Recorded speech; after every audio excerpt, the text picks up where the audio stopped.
Today, we will make a delicious coffee latte with the HiBREW H7B coffee machine. First, turn on the machine and let it warm up. While waiting, fill the grinder with fresh coffee beans and start grinding.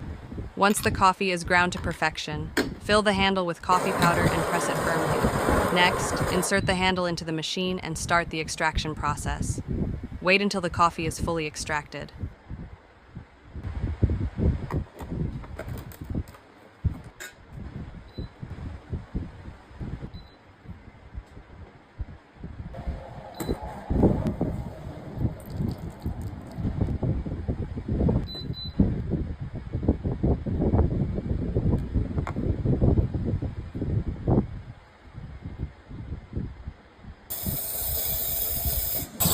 Meanwhile, move to the steam function and prepare a rich, creamy milk foam.